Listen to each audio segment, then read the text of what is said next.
J'aimerais puiser ma part dans cette source d'eau vive. J'aimerais boire, j'ai soif de toi en ce matin. Dis oui, j'ai faim de toi. J'aimerais être inscrit par toi encore en ce matin. Alléluia, parle-nous.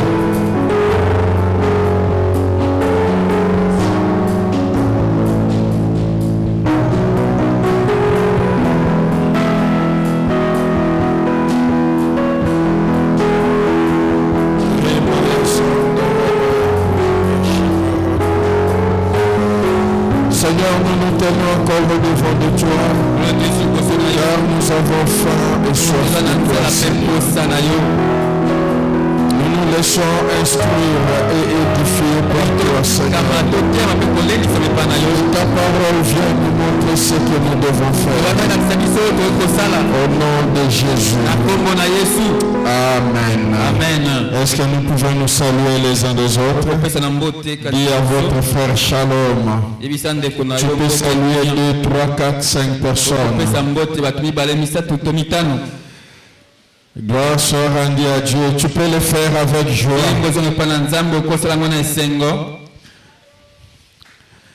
Vous savez, pendant que je l'ai dit, je suis en train de voir cette photo qui a circulé dans les réseaux sociaux.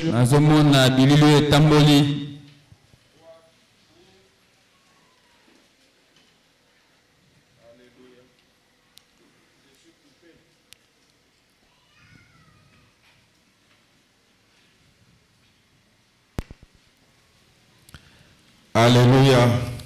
Amen. Sur cette photo, en fait, c'était pris à Philadelphie, où il y avait un frère à côté de notre président. Vous avez vu cette photo là? Et il y a plusieurs commentaires qui circulent, qui disent, ah, si ce frère savait que il sera président. C'est pourquoi lorsque nous nous saluons les uns les autres, nous devons le faire avec joie. Est-ce que tu peux les refaire encore? Shalom. Que la grâce de Dieu soit sur toi. Que la grâce de Dieu soit sur toi. Prononce des paroles de bénédiction. C'est ton frère, c'est ta soeur. C'est lui et celle pour lesquels le Seigneur a répandu son sang. Nous sommes la famille de Dieu, des filles et des fils du royaume. Et maintenant, est-ce que nous pouvons nous lever et saluer celui qui est assis sur le trône? Saluons, roi des rois.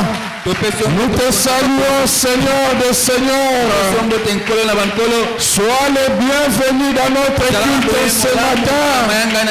Nous te voulons en ce matin pour nous faire du bien. Nous t'aimons notre Seigneur. Toi qui nous donnes le souffle de vie. Toi qui nous as aimés les premiers. Amen. Amen. Est-ce que nous pouvons reprendre nos places et nous allons confesser notre parole de cette année? Mais je sais que mon Rédempteur est vivant et qu'il se lèvera le dernier sur la terre. Est-ce que nous pouvons le redire encore? Mais je sais que mon Rédempteur est vivant et qu'il se lèvera le dernier sur la terre. Amen. Amen. Nous prenons nos Bibles et nous avons quelques 4-5 textes que nous allons lire en ce matin.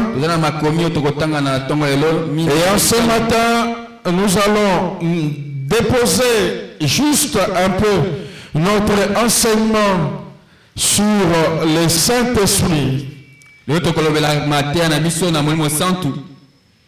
Nous allons mettre ça de côté. Et nous allons parler de l'évangélisation personnelle. Précisément, nous allons parler de ce que doivent savoir les gagneurs d'âme. Ce qu'un gagneur d'âme doit savoir. Actes des Apôtres, chapitre 13, verset 47. Acte 13. Vous allez écrire aussi 1 Thessaloniciens chapitre 1er verset 9 à 10. 1 Thessaloniciens 1er 9 à 10. Matthieu 28 verset 19 à 20. Matthieu 28, 19 à 20. Actes des apôtres chapitre 1er verset 8. Et prenez aussi Acte 17 verset 30 à 31. Je vais les lire dans cet ordre-là. Acte 13, la Bible nous dit, car ainsi nous l'a ordonné le Seigneur. Je t'ai établi pour être la lumière des nations, pour porter le salut jusqu'aux extrémités de la terre. 1 Thessaloniciens. Car on rencontre à notre sujet quel accès nous avons eu auprès de vous et comment vous vous êtes convertis à Dieu. Comment vous vous êtes convertis à Dieu en abandonnant les idoles pour servir le Dieu vivant et vrai et pour attendre des cieux son Fils qu'il a ressuscité des morts, Jésus qui nous délivre de la colère à venir. Amen. Amen.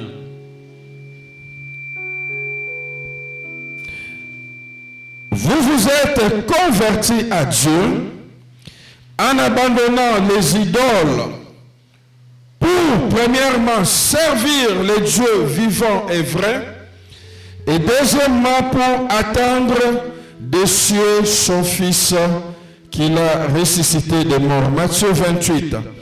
Allez, faites de toutes les nations des disciples, les baptisant au nom du Père, du Fils et du Saint-Esprit, et enseignez-leur à observer tout ce que je vous ai prescrit. Et voici, je suis avec vous tous les jours jusqu'à la fin du monde. Acte 1, verset 8.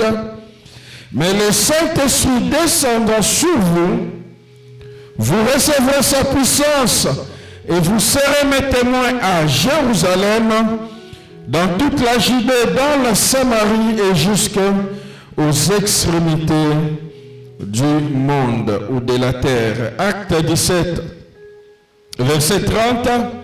La Bible nous dit, Dieu sans tenir compte des temps d'ignorance annonce maintenant à tous les hommes en tout lieu qu'ils aient à se repentir, parce qu'il a fixé un jour où il jugera le monde selon la justice par l'homme qu'il a désigné, ce dont il a donné à tous une preuve certaine en les ressuscitant des morts. Amen. Amen. Ce qu'un gagneur d'âme doit savoir. En fait, ça fait pratiquement 2 semaines où j'étais en passant à l'extension de l'Arche, qui est en passant, où il m'a été demandé de parler de l'évangélisation personnelle. Normalement, il était prévu que je puisse intervenir pour juste 3 jours. Mais le premier jour, juste quand j'étais en train d'introduire cet enseignement, je ne sais pas ce qui s'est passé entre le Saint-Esprit et l'Église. Ils ont appelé les pasteurs qui étaient en déplacement pour lui dire, pasteur, vous devez augmenter au pasteur Lick le nombre de jours pour qu'il continue à nous enseigner. Et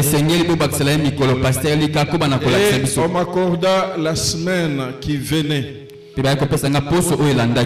Et après avoir terminé ces enseignements, le Seigneur a mis dans mon cœur qu'aujourd'hui, que je puisse prendre un des chapitres que j'avais développé de l'autre côté pour pouvoir les partager avec l'Église.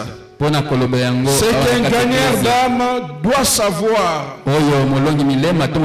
Parce que nous sommes en train de préparer une grande activité, la campagne d'évangélisation à la fin de ce mois. Et depuis la semaine, le début de cette semaine, nous avons commencé à descendre sur terrain pour annoncer la bonne nouvelle du royaume. Et en ce matin, nous allons partager sur ce qu'un gagneur d'âme doit savoir. Et avant d'aborder cela, j'aimerais d'abord expliquer ces trois concepts: l'évangélisation, les gagneurs d'âme et les porte-à-porte. Qu'est-ce que nous devons comprendre par l'évangélisation? L'évangélisation est le fait d'annoncer l'évangile, c'est-à-dire d'annoncer la bonne nouvelle de Jésus-Christ, c'est-à-dire de faire connaître la foi chrétienne à ceux qui ne le connaissent pas, et dire au monde que Jésus-Christ est mort pour nos péchés et il est ressuscité pour notre justification, comme l'apôtre Paul nous le dit dans Romains 4 verset 25. Le dictionnaire dit encore l'évangélisation et la communication aux hommes de la bonne nouvelle du salut de Dieu. Et ce salut de Dieu se trouve en Jésus-Christ. Paul parla à Tite au chapitre 2 verset 11. Il dit car la grâce de Dieu, source de salut pour tous les hommes, a été manifestée. La grâce de Dieu qui est la source du salut, le salut de Dieu pour tous les hommes, non pas pour quelques hommes, mais pour tous les hommes. Cette grâce de Dieu a été manifestée au monde. C'est la personne de Jésus-Christ. Amen. Amen. L'évangélisation, bien-aimé, est l'ensemble des démarches qui consistent à annoncer le message qui fait du bien. La bonne nouvelle, en fait, c'est le message qui fait du bien.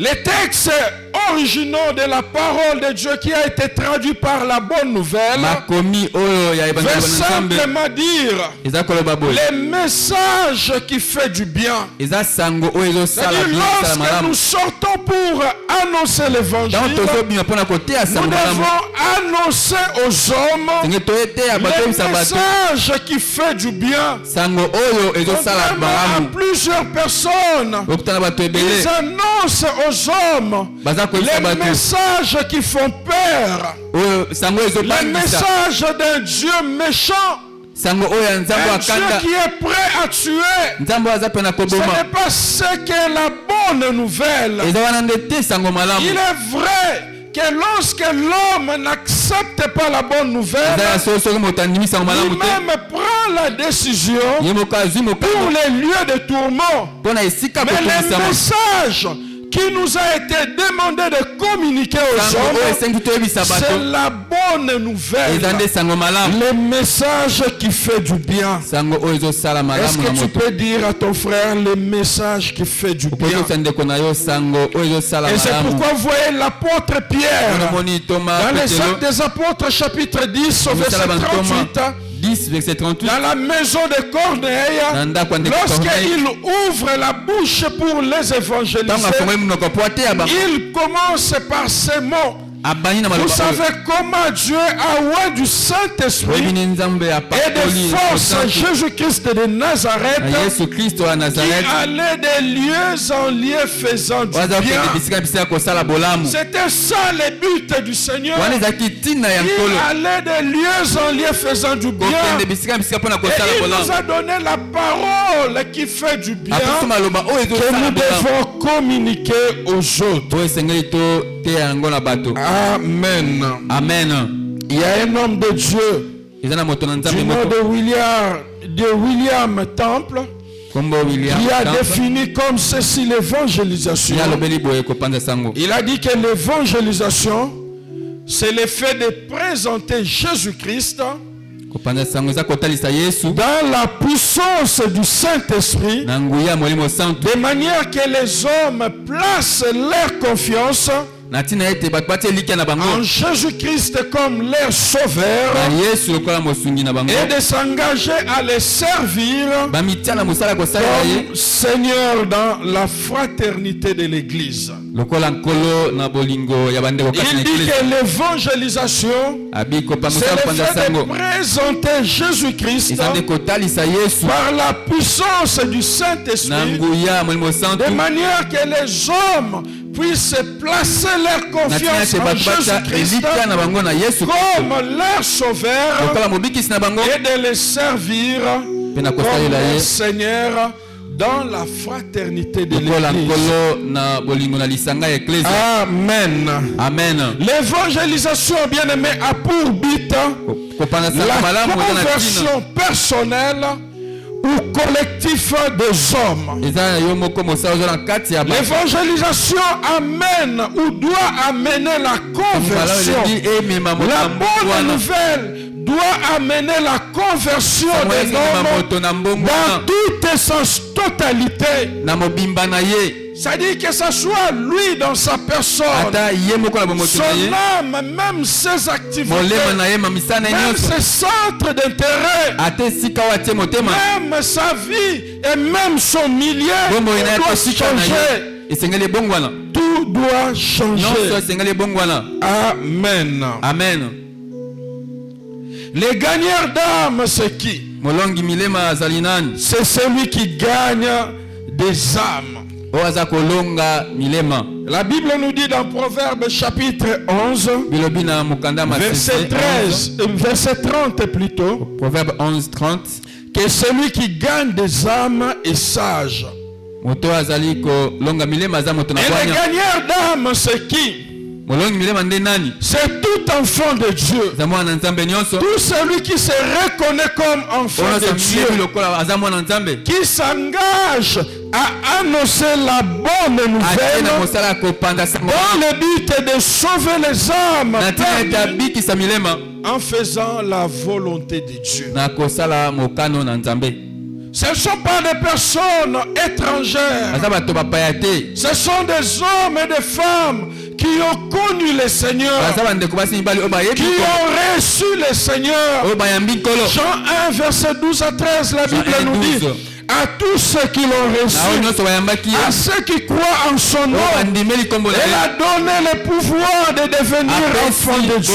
La parole nous donne le pouvoir de devenir enfants de Dieu. Et maintenant, tout enfant de Dieu qui s'engage d'annoncer les messages qui fait du bien, la bonne nouvelle du royaume, cet enfant de Dieu est appelé gagneur d'âme. Amen. Amen. Cet enfant de Dieu qui s'engage à faire la volonté. Dans l'intercession ce matin, j'étais en train de lire 1 Timothée chapitre 2. Et j'aimerais vous relire ça encore. L'apôtre Paul dit ceci: j'exhorte donc avant toute chose à faire des prières, des supplications, des requêtes, des actions de grâce pour tous les hommes, pour les rois et pour ceux qui sont élevés en dignité, afin que nous menions une vie paisible et tranquille en toute piété et honnêteté. Verset 3.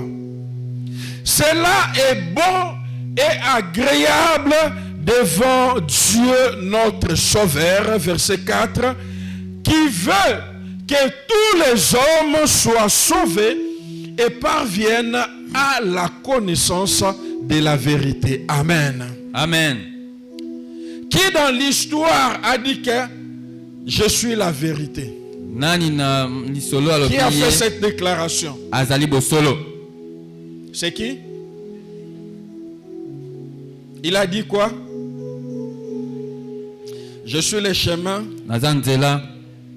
Je suis la vie. Je suis la vérité. En d'autres termes, la volonté de Dieu est que tous les hommes, regardez, la Bible ne met pas de mots au hasard. Lorsque la Bible dit tous les hommes, c'est tous les hommes. La volonté de Dieu est que tous les hommes, sans exception aucune, soient sauvés et parviennent à la connaissance. Si nous remplaçons la vérité par Jésus-Christ, nous dirons quoi? Parviennent à la connaissance de qui? De Jésus. C'est ça la volonté de Dieu. Il veut que les hommes soient sauvés. Voyez dans cette affaire du salut de l'humanité, ou je dirais mieux dans le plan de la rédemption divine, Dieu veut vous associer. Vous qui êtes ses enfants, nous qui sommes ses enfants, il veut nous associer dans cette affaire pour que nous puissions être des acteurs dans le plan de la rédemption. Amen. À part Dieu qui est acteur dans le plan de la rédemption, Jésus-Christ qui est acteur dans le plan de la rédemption, le Saint-Esprit qui est acteur dans le plan de la rédemption, Dieu veut faire de ses enfants aussi des acteurs dans le plan de la rédemption. Vous allez me demander, Papa Lick, où est-ce que tu puises tout cela? Allons dans la Bible. Prenons 2 Corinthiens chapitre 5. Vous connaissez bien le verset 17, vous les maîtrisez. N'est-ce pas ça? La Bible dit quoi? Si quelqu'un est en Christ, parlez, il est devenu une nouvelle créature. Les choses anciennes sont passées, voici toutes choses sont devenues. Maintenant, allons au verset 18 jusqu'au bas là-bas. La Bible dit, et tout cela vient de Dieu. Tout cela vient de qui? La nouvelle naissance vient de qui? Vient de Dieu, c'est la volonté de Dieu. Sa volonté est que tous les hommes soient sauvés. La nouvelle naissance vient de Dieu. Paul dit, et tout cela vient de Dieu, qui nous a réconciliés avec qui? Avec lui-même par Christ. Dieu t'a réconcilié avec lui-même au travers de Christ. Et la Bible continue en disant ceci. Et il nous a donné le ministère de la réconciliation. Amen. Il nous a donné quoi? Le ministère de la réconciliation. Regarde le bien-aimé qui est à côté de toi. Quelqu'un, tu le salues. Tu le dis, salut ministre de la réconciliation. Ajoute excellence ministre de la réconciliation. Amen. Amen. Vous savez, je ne sais pas si on a été mal enseigné de croire seulement que les ministres de Dieu sont ceux qui se tiennent devant vous devant ce pupitre la semaine ou les dimanches. Mais en Jésus-Christ, Dieu nous a fait aussi ses ministres. Et c'est pourquoi lorsque vous lisez Paul aux Thessaloniciens, là où nous venons de lire au chapitre 1er verset 9 à 10, il dit que les Thessaloniciens se sont convertis à Dieu, premièrement pour servir les dieux vivants et vrais, deuxièmement pour attendre le retour de Jésus-Christ.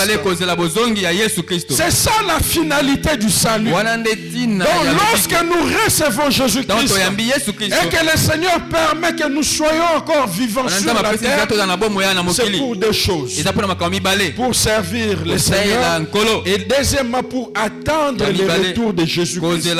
C'est tout ce que nous faisons. Lorsque nous venons à l'église, par les ministères que le Seigneur nous a donnés, nous vous préparons pour rencontrer le Seigneur et nous vous préparons pour servir Dieu. Point barre.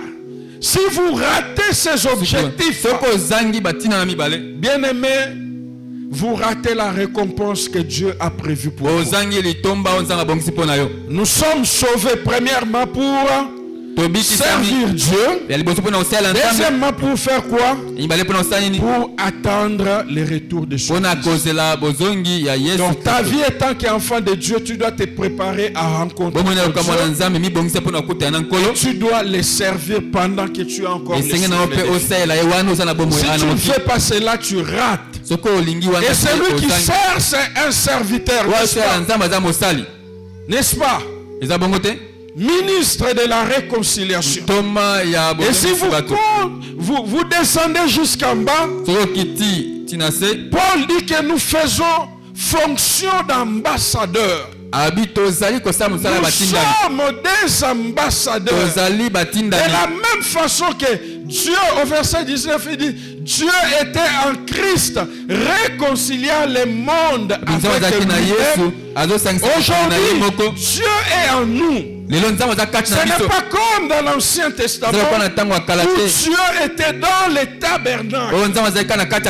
Il était là, qu'on les mettait dans la tente d'assignation. Et il se manifestait là dans les propitiatoires. Maintenant, aujourd'hui, dans la nouvelle alliance, c'est nous qui sommes devenus les tabernacles de Dieu.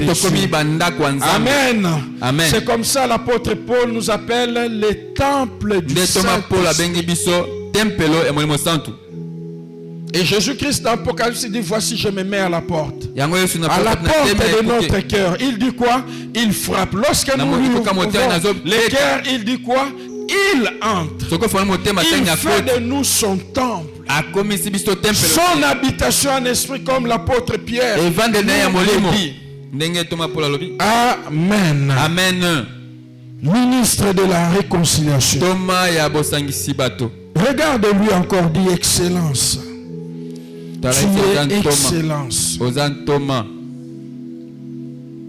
Tu vois maintenant quand tu ne sers pas le Seigneur, comment tu es en train de te banaliser et tu perds ton rang d'excellence. Le Seigneur a fait de toi excellence. Et lorsque tu descends encore au verset 19 et 20, il dit il nous a donné non pas seulement le ministère de la réconciliation, il nous a donné encore plus la parole de la réconciliation. C'est-à-dire le message qui fait du bien. Et plusieurs fois vous avez divisé au lieu de réconcilier. C'est pourquoi dans Colossiens, Paul nous dit que notre parole soit accompagnée de grâce et assaisonnée de sel. Je crois Colossiens 4, verset 6. Accompagnée de grâce et assaisonnée de sel. Car Dieu était en Christ réconciliant le monde avec lui-même, en n'imputant pas aux hommes leurs offenses. Il a mis en nous la parole de la réconciliation. Nous faisons donc les fonctions d'ambassadeurs pour Christ, comme si Dieu exhortait par nous. Nous vous en supplions au nom de Christ, soyez réconciliés avec Dieu. Amen. Un gagnant d'âme doit savoir que Jésus-Christ est la solution au péché du monde. C'est Jésus-Christ seul qui peut amener le bonheur que l'homme a besoin. Christ est venu pour chercher et sauver les pécheurs, comme Luc 19 verset 10 nous dit.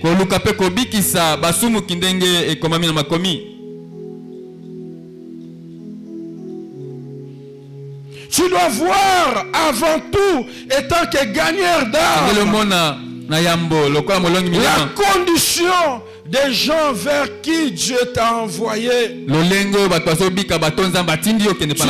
être plein de compassion pour les âmes perdues. L'amour et la compassion de Dieu doivent te motiver. Lorsque tu refuses d'annoncer la bonne nouvelle, autrement dit, l'amour et la compassion de Dieu dans ton cœur pour les âmes perdues n'existent pas. Dans Matthieu 9, verset 36, lorsque Jésus-Christ pouvait voir la foule, la première expression de son cœur, il était ému de compassion. Amen. Amen. Les porte-à-porte, en fait, c'est un mot juste qui découle du mot anglais. D'or, en fait. C'est quoi les porte-à-porte? C'est ça que nous appelons les démarchages. Autrement dit, en fait, c'est une technique marketing qui consiste à faire la vente en dehors de l'établissement normal. C'est-à-dire les gens, les hommes intelligents, ils ont développé cette technique en réalité pour dire que nous n'attendons pas que les clients viennent chez nous. Nous devons dévancer les clients. Nous-mêmes, nous devons aller chercher les clients. Et dans cette démarche, ils vont maison à maison, parcelle par parcelle. Les amis, est-ce que vous êtes là? Est-ce que nous pouvons vous proposer ces produits? Regardez, nous vendons de l'eau. Ce qui distingue notre eau avec les autres eaux, c'est que notre eau ici a ceci ou cela.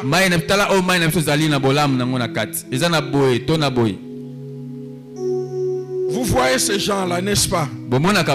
Ces derniers temps ici, en fait, c'est une vieille technique, mais dans notre pays, ça se manifeste.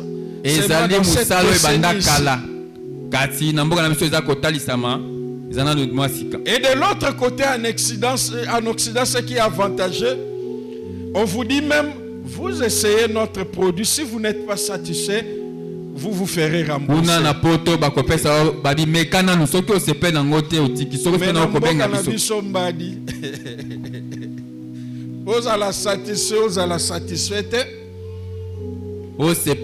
Et c'est pourquoi même il y a du mensonge dans nos publicités. Beaucoup de mensonges. Parce qu'en réalité, la société, cet organe qu'on appelle la société des consommateurs ne fait pas son travail. Ce n'est pas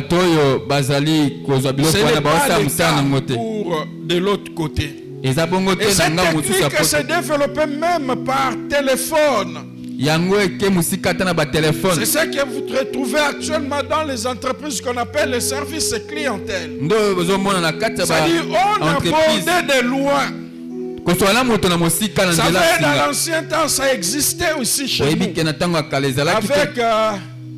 OCPT dans l'ancien temps, on appelait ça quoi? Non, pas Onatra, frère. Pardon? ONPTZ. À cette époque-là, même à l'époque où Télécel était venu, lorsque vous vous abonnez chez Télécel, il vous donne un gros livre là, on appelait ça quoi? En fait, c'était un référentiel de tous les numéros téléphoniques des abonnés chez eux. Vous voyez encore ça? Moi j'avais ça à l'époque, les années 90 là. C'est grand comme ça. où vous avez tous les répertoires. On vous dirait que les numéros X c'est pour Joseph, tout ça, il habite. Vous voyez ça, non? Les termes techniques, c'était quoi? Répertoire téléphonique, oui, c'est ça. Les répertoires téléphoniques. Bon, à l'Occident, je ne sais pas si ça existe encore. Je crois avec le téléphone fixe. C'est-à-dire, si tu as besoin d'appeler quelqu'un, tu ne peux pas t'embrouiller ou une entreprise. Tu ouvres, tu vas voir le nom de la personne. Avec son numéro, tu l'appelles. Je ne sais pas pourquoi ils ont arrêté cela. Et ces entreprises utilisent ces répertoires. Ils appellent les clients. Quand vous prenez le téléphone, il se présente. Nous sommes telle entreprise, nous présentons tel produit. Est-ce que nous pouvons passer? En fait, c'est ça ce qu'on appelle le travail de porte-porte. Amen. Amen. Vous savez, pour votre information, la plupart des techniques de management et de marketing ont été utilisées dans la Bible. Pour ceux qui ont fait le marketing et le management comme moi, les savent. En réalité, vous allez me dire, pasteur, où est-ce que vous puisez tout cela? Dans la parole de Dieu. Dans Matthieu, là où nous venons de lire. Matthieu 28, verset 19. Lorsque Jésus-Christ nous dit, allez dans le monde entier. Ça veut dire quoi? Allez partout. C'est-à-dire c'est un travail de contact. Un travail de porte à porte. Tu ne peux pas rester quelque part pour que les gens viennent vers toi. Oui, ça peut réussir aussi. Mais ce que le Seigneur veut, que nous puissions nous engager dans cette dynamique pour aller. Nous retrouvons cela encore dans Luc chapitre 10, où le Seigneur a envoyé les disciples. Dans Matthieu 10 aussi, le verset 1, la Bible dit, puis ayant appelé ses 12 disciples, il leur donna le pouvoir de chasser les esprits impurs et de guérir toutes les malades et toute infirmité. Verset 7, toujours de Matthieu 10, il va leur dire, allez, prêchez et dites, le royaume des cieux est proche. Guérissez les malades, ressuscitez les morts, purifiez les lépreux, chassez les démons. Vous avez reçu gratuitement, donnez gratuitement. Amen. Amen. Et le verset que j'ai évoqué dans Acte 10, verset 38, la Bible nous dit, Jésus-Christ allait des lieux en lieux. Amen. Amen. Donc, déjà Jésus-Christ, notre Seigneur et notre Sauveur, il avait en lui cette démarche de porte à porte. De porte à porte, il allait pour faire de l'évangélisation. Amen. Amen. Et les amis, est-ce que vous pouvez mettre les ventilateurs là? Parce que là, ma tête est en train de se mouiller. Ce que je dois savoir étant que qu'est-ce qu'un gagneur d'âme doit savoir? Premièrement, ce qu'un gagneur d'âme doit savoir, je dois savoir que je suis sauvé et que j'ai la certitude et l'assurance de mon salut. Aujourd'hui, bien aimé, les problèmes que nous avons dans l'église et que beaucoup de ceux qui fréquentent les églises, beaucoup de ceux qui viennent à l'église, ils viennent à l'église par habitude. Mais plusieurs n'ont pas fait l'expérience personnelle avec le Seigneur. Ils n'ont pas rencontré personnellement le Seigneur dans leur vie. Et la Bible nous relate qu'un Un aveugle ne peut pas conduire un autre aveugle. Si toi-même, tu n'as pas la certitude que tu es sauvé, peut-être tu doutes de ton salut. Comment tu peux amener ce salut-là à d'autres personnes? C'est pourquoi là, plusieurs fois, chaque fois, nous ne faisons que forcer. Nous vous forçons pour faire la volonté de Dieu. Nous vous forçons des fois pour prier. Les modérateurs là devant, ils forcent les gens.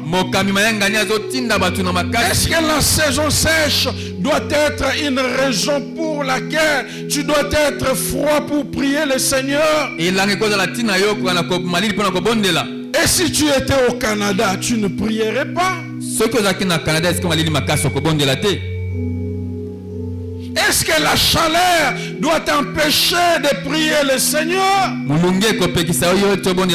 Si tu étais à Dubaï où ils atteignent aussi plus de 50 degrés, tu ne prierais pas?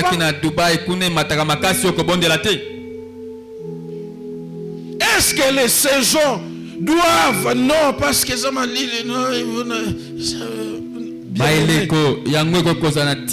cela prouve à suffisance des fois que cette rencontre-là n'a pas réussi. Comprenez? Un gagneur d'âme doit être certain que lui-même est sauvé. Il doit avoir l'assurance de son salut. Il doit avoir les témoignages personnels de son salut. Il doit connaître l'histoire de son salut.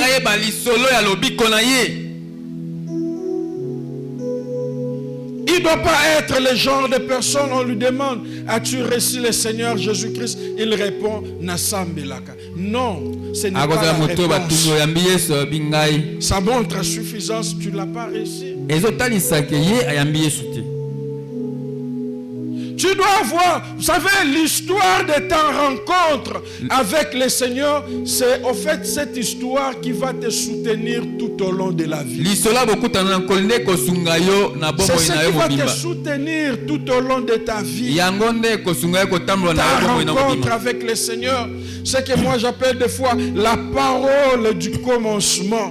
Lorsqu'on oublie la parole du commencement comme au jardin d'Éden, on va faire naufrage quant à la foi. On fera naufrage quant à la foi. On fera naufrage. C'est comme Adam et Ève, ils ont oublié la parole du commencement. Ils ont fait naufrage quant à la foi. Amen. Amen. Moi personnellement, je n'oublie pas l'histoire de ma rencontre avec le Seigneur. En 88, j'étais encore en 5e des humanités. En 88, na 5e des humanités. Et dans notre classe, il y avait 2 personnes qui avaient connu le Seigneur. Il y avait une amie que vous connaissez pour certains, Maman Elali, qui est l'épouse au pasteur Néhémie, qui sont aux États-Unis maintenant. Et il y avait un professeur que nous avions, il nous donnait la chimie et la mathématique et la physique aussi. C'est un papa aussi que vous connaissez pour certains. Il s'appelle Papa Augustin Kamanda. Il est à l'Arche. C'est un ancien administrateur de l'Arche. Ils avaient connu le Seigneur dans cette période-là. Et ils nous matraquaient terriblement. Le prof, quand il vient pour commencer son cours, il commence d'abord par nous parler de Jésus-Christ. Il prend 10 minutes pour nous parler de Jésus-Christ. Et moi, ça me tourmentait. Un jour, il va m'inviter à l'Arche à l'époque. Et là, nous sommes déjà maintenant en 6e. Parce que nous avons résisté, nous sommes en 6e, on est en 89. Et le jour que j'étais venu à l'église, c'est le pasteur ensemble qui nous parlait du Seigneur. Et il a exploité un texte d'Ésaïe où le prophète a été envoyé chez le roi Ézéchias pour lui dire: mets de l'ordre dans ta maison car tu vas mourir. Nous étions assis là parce qu'à l'époque on s'asseyait sur les briques. Ce n'était pas le format de l'arche que vous avez actuellement. On s'asseyait sur les briques comme on est là. Les briques, il n'y avait pas de bancs, il n'y avait que des briques. Et les briques qui ont servi plus tard à construire la fondation de la Trinité, lorsqu'elle était là encore de l'autre côté. Quand on a eu des bancs, on a donné à la Trinité ça. Parce que la Trinité, c'était la deuxième extension de la borne. C'était la première, si j'ai une bonne mémoire. Et lorsqu'il a commencé de parler du Seigneur au travers de ce passage, j'étais touché au fond de moi. Et lorsqu'il a fait l'appel, avec la préparation du cœur qui était déjà fait par ses deux amis, les penseurs et cet ami Mamaelali, j'ai donné mon cœur au Seigneur. Vous pouvez oublier la date. Vous ne pouvez pas oublier la circonstance de votre rencontre avec le Seigneur. Vous ne pouvez pas. Amen. Amen. Et un gagneur d'âme doit avoir la certitude de son salut. Parce que lui amène le salut aux autres, lui-même doit avoir la certitude. Et la sœur Eulalie à l'époque, parce qu'elle était à Pascal, elle fréquentait l'église Sebeko de la Pascal là. Elle par contre c'était un autre frère qui l'avait amené au Seigneur, qui est aujourd'hui l'un de nos pasteurs, le pasteur Bouangou. Et maintenant, lorsque moi j'ai reçu le Seigneur, je l'ai pris de là où elle était, je l'ai amené maintenant là. Et quand elle est venue, elle a croisé le pasteur Bouangou à l'époque, frère Bouangou, la maman. Alors, et c'est comme ça elle est restée à l'église. Et on avait maintenant le travail d'annoncer la parole de Dieu aux autres collègues qui sont aussi venus au Seigneur, comme les amis, comme les Stéphane et les autres sont là. Il y a d'autres qui sont à l'extérieur. Premièrement, tu dois avoir la certitude de ton salut. Deuxièmement, ce que gagneur d'âme doit savoir, il doit savoir que je suis serviteur de Dieu. Ce que je suis en train de faire, je ne le fais pas parce qu'on me demande. Je le fais parce que je suis serviteur de Dieu. Lorsque le frère Jacques nous invite, venez, on va descendre sur terre. Je ne le fais pas seulement parce que Jacques nous appelle. Non. Je le fais parce que je suis serviteur de Dieu. Vous savez, la connaissance, lorsqu'on a la connaissance qu'on est serviteur de Dieu,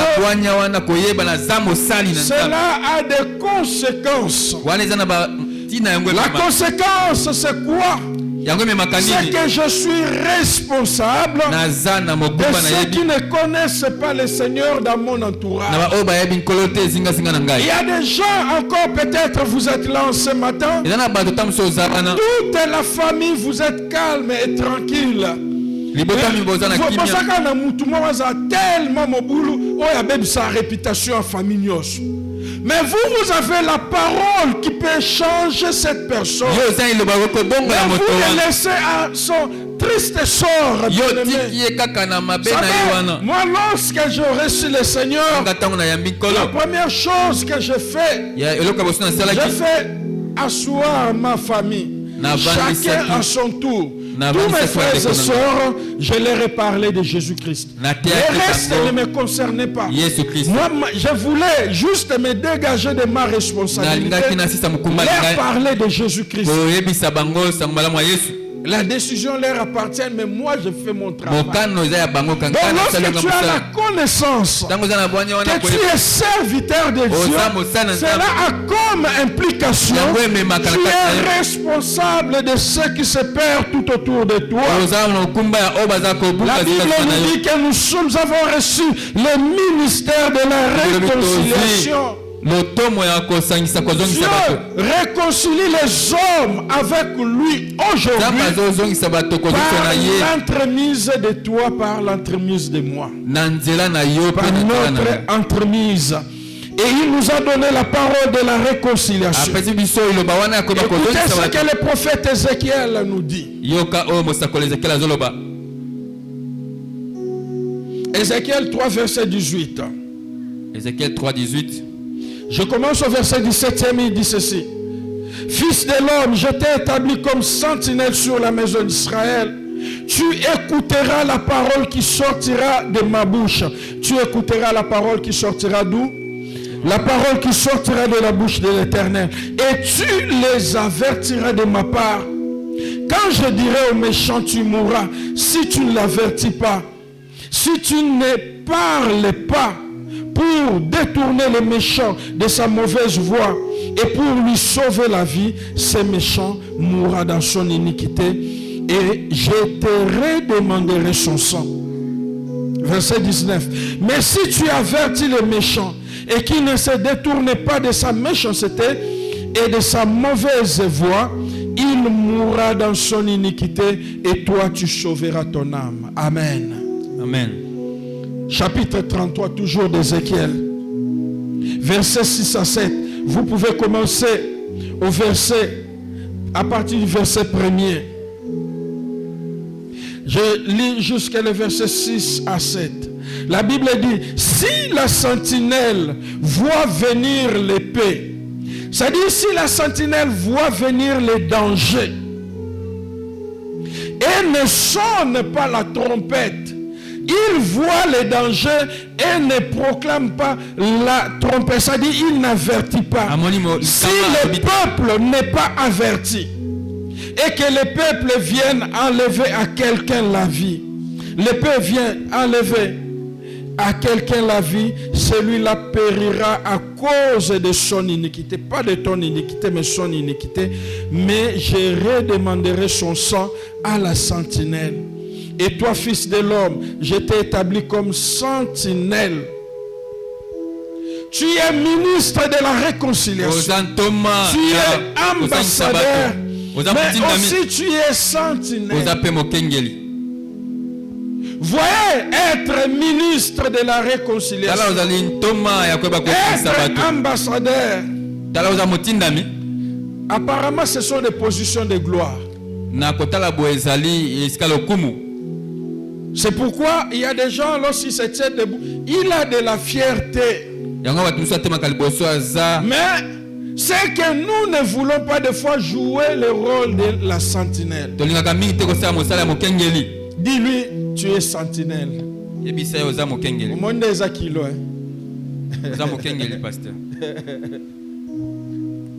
Ah, au monde c'est comme ça que tu refuses ta responsabilité. Et il t'a établi. Paul dit, ainsi nous l'a ordonné le Seigneur. Je t'ai établi. Ce n'est pas un homme qui t'a établi. C'est Dieu qui t'a établi pour être la lumière. La lumière avertie. La lumière chasse les ténèbres. La lumière veille. Nous avons la responsabilité de ceux qui périssent tout autour. Dieu dit, si tu n'avertis pas, si tu n'annonces pas la nouvelle qui fait du bien, si tu n'annonces pas la bonne nouvelle, cet homme mourra dans son péché, mais moi Dieu je te redemanderai son sang. Amen. Amen. Amen. Amen. C'est ça la vérité, c'est ça la parole de Dieu. Et étant que gagneur d'âme, tu dois le savoir. Nous sommes sauvés pour servir. Troisièmement, ce qu'un gagnant d'âme doit savoir, c'est que la volonté de Dieu est le salut de l'humanité. Nous l'avons lu dans Timothée chapitre 2, verset 4.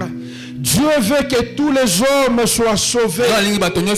Dans les Actes des Apôtres, chapitre 17, verset 30, la Bible dit que Dieu, sans tenir compte du temps d'ignorance, il annonce maintenant à tous les hommes la grâce de Dieu qui est source de salut pour tous les hommes a été manifestée. Dieu, dans sa volonté parfaite, il n'a pas prédestiné d'autres personnes pour qu'ils puissent aller en enfer. Les gens iront en enfer par choix.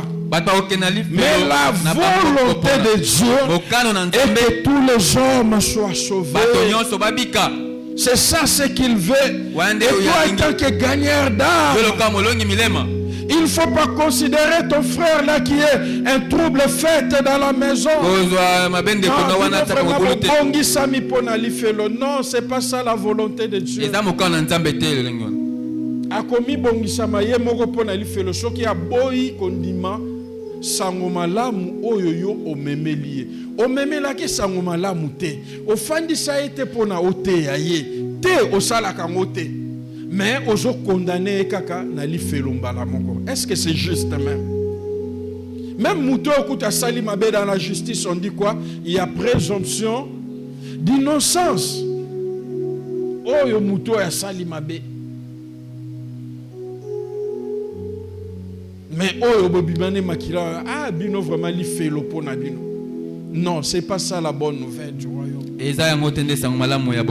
Vous savez, je vous ai déjà raconté cela ici. En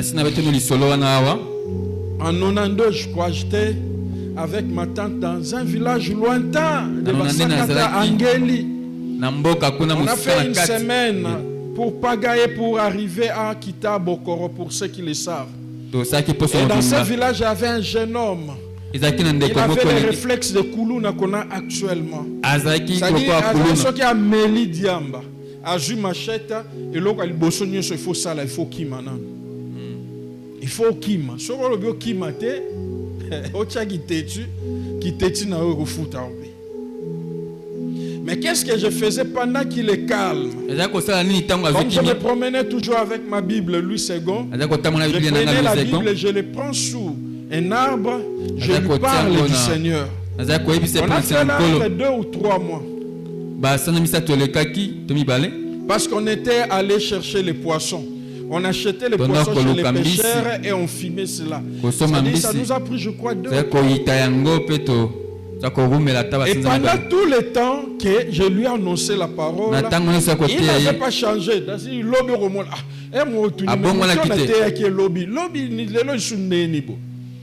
On a terminé notre séjour là. On a quitté le village et on est rentré. 92, on se croise avec lui à 2001.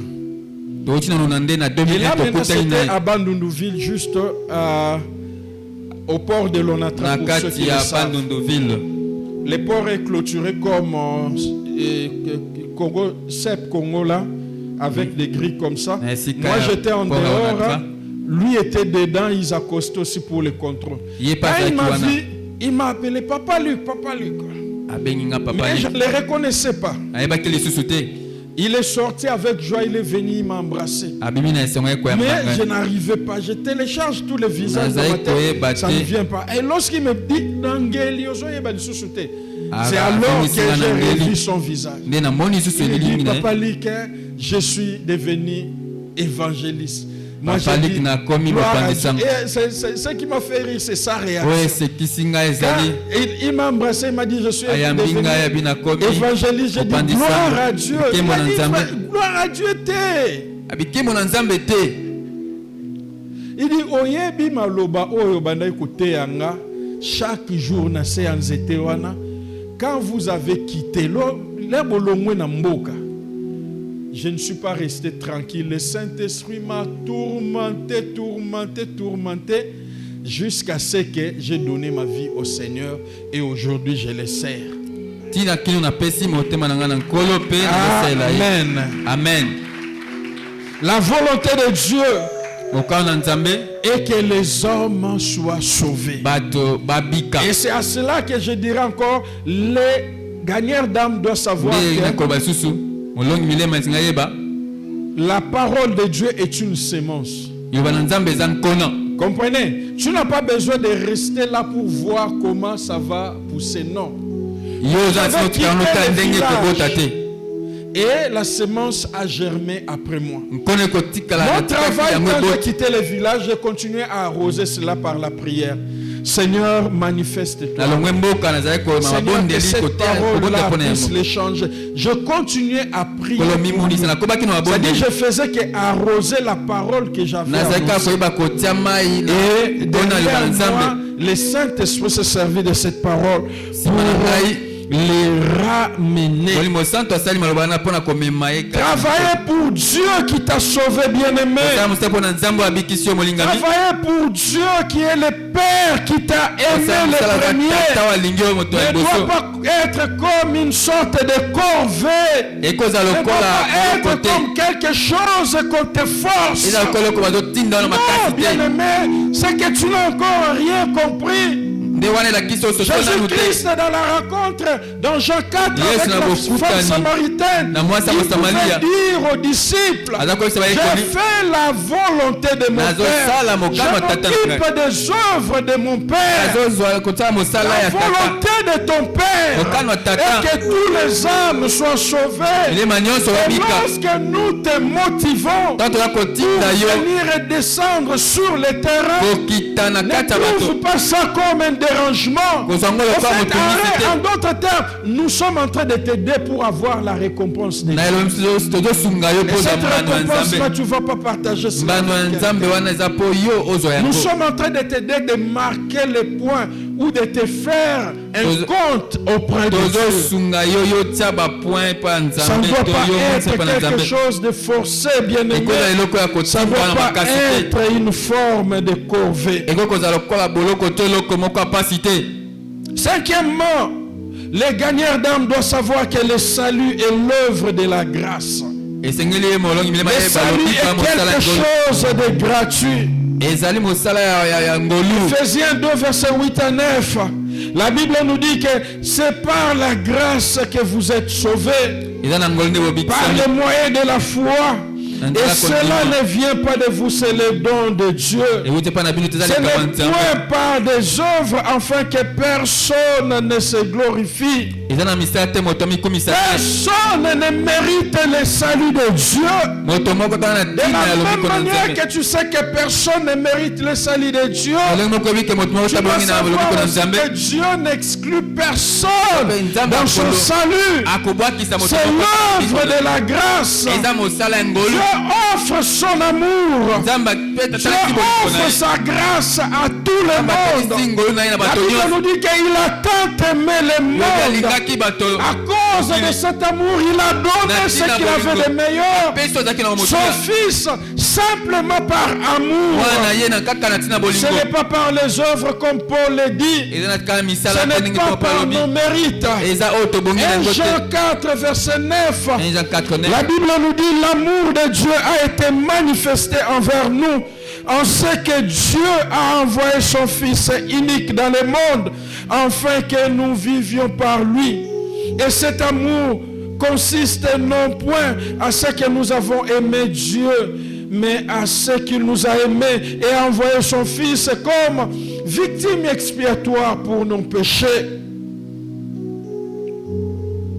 Sixièmement, les gagnants d'âme doivent savoir que l'œuvre de la croix est le point central de l'évangélisation. L'évangélisation n'est pas la transmission de la morale. L'évangélisation n'est pas la transmission de bonnes habitudes. Et c'est comme ça que j'ai dit au départ. Beaucoup sont entrés dans l'église de la mauvaise manière, non pas par la rencontre avec le Seigneur, mais simplement parce que là on chante bien. Simplement parce que non, votre pasteur n'a pas ne se rajouter. Simplement non, pasteur n'a pas le français bien. Simplement pasteur n'a pas la. Donc, ce sont des choses qui t'ont amené à l'église. Quand nous descendons sur le terrain,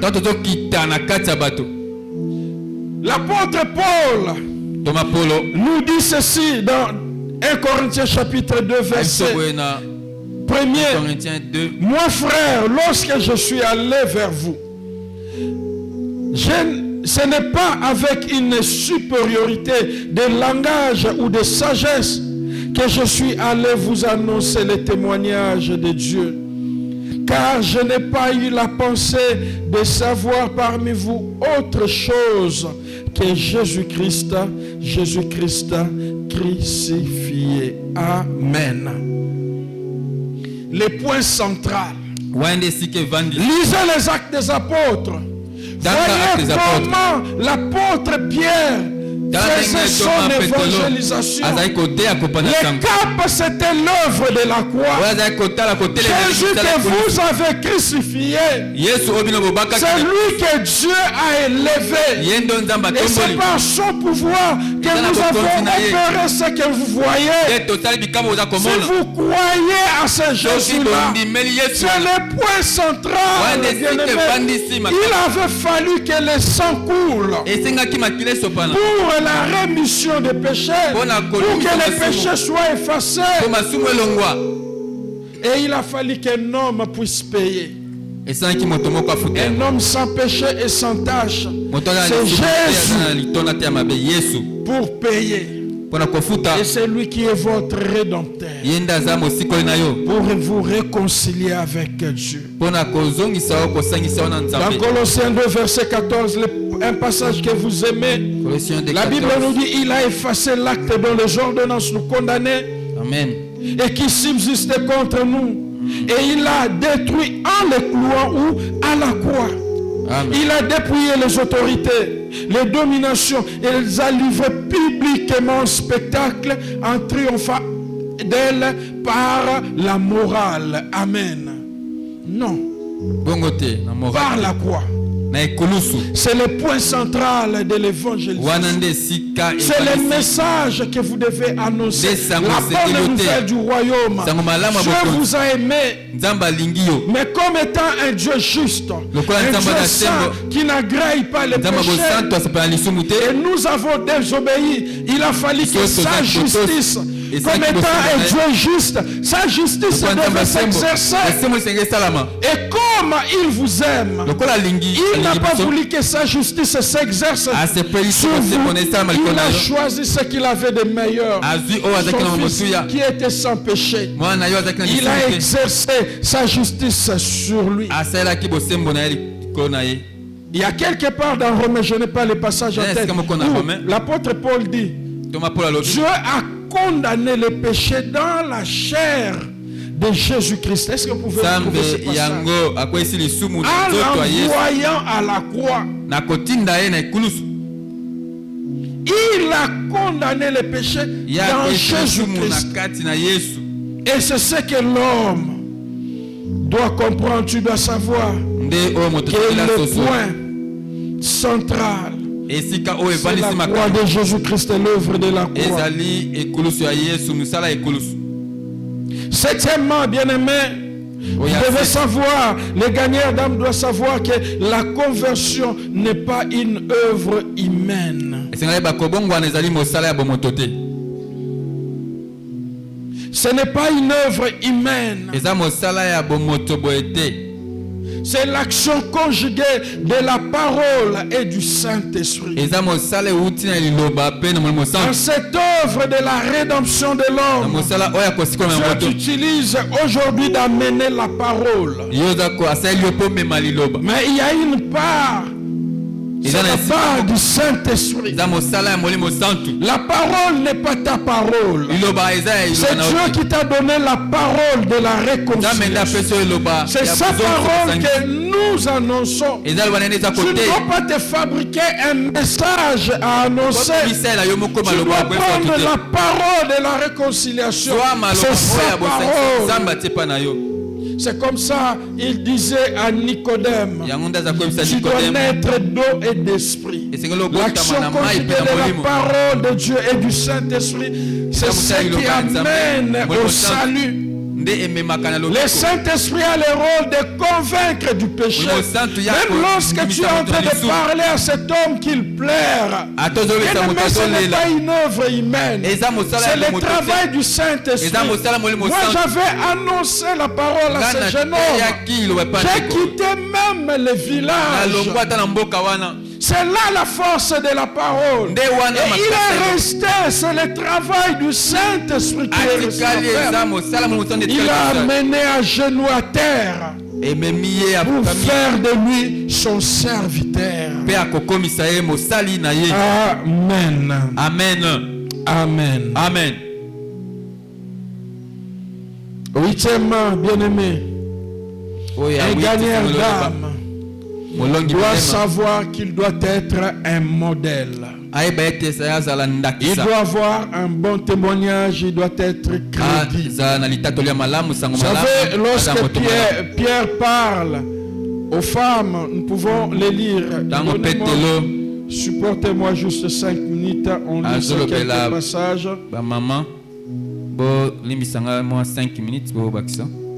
Regardez, allons dans 1 Pierre.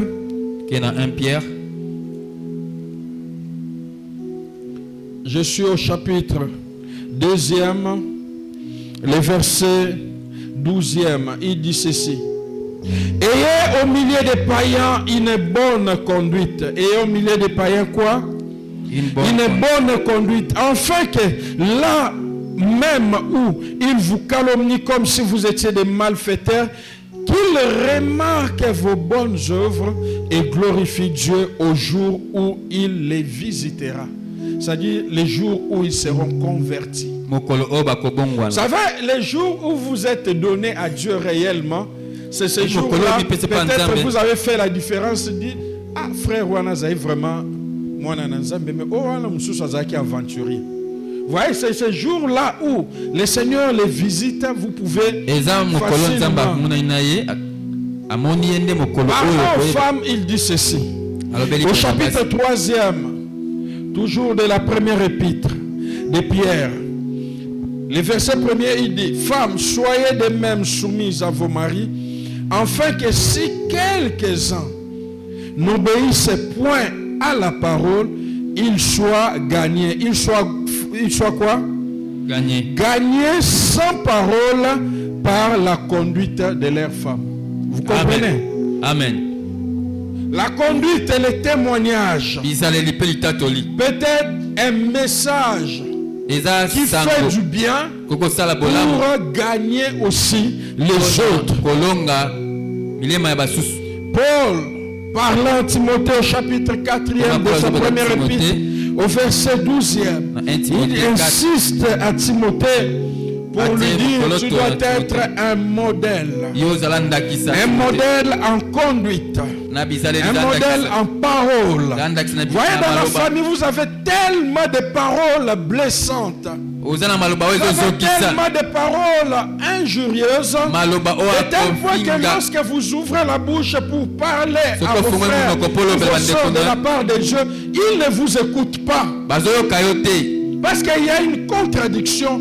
C'est comme ça, Jacques 3, il nous dit, est-ce que de la même source peut jaillir de l'eau amère et de l'eau douce? Non. Est-ce qu'on peut avoir un enfant de Dieu converti et être impoli? Moi je crois pas. Non. Qui manque les aînés? Non, bien-aimé. C'est contradictoire. C'est contradictoire. Vous savez, la conversion c'est une œuvre intérieure. J'ai dit même aux amis en passant, la conversion c'est un mystère. Nous ne voyons pas ça. Mais ce que nous voyons de l'extérieur, c'est ce que la Bible appelle les fruits dignes de la repentance. Ce sont les bonnes œuvres. Ce sont les bons caractères, les bons comportements, une bonne conduite. des bonnes habitudes, des bonnes paroles. C'est pourquoi Paul nous dit que nos paroles soient accompagnées de grâce et assaisonnées de sel. Il y a des gens qui doivent être gagnés sans parole, mais par la conduite. Les gagnants d'âme doivent savoir ça.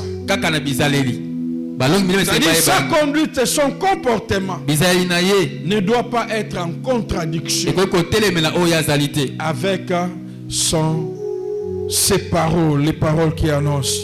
Et pour terminer, bien-aimé, un gagnant d'âme doit savoir qu'il y a une récompense à la fin. Nous n'avons pas un Dieu qui nous utilise gratuitement. C'est ça la bataille avec Dieu. Il dit aux Hébreux, il n'est pas un homme pour oublier nos sacrifices. Et il y a un passage que j'aime beaucoup. Dans 1 Corinthiens chapitre 15, le verset 58. Il nous dit ceci. Ainsi, mes frères bien-aimés, soyez fermes. Soyez inébranlables, travaillant de mieux en mieux dans l'œuvre du Seigneur, sachant que votre travail ne sera pas vain dans le Seigneur. Amen. Amen.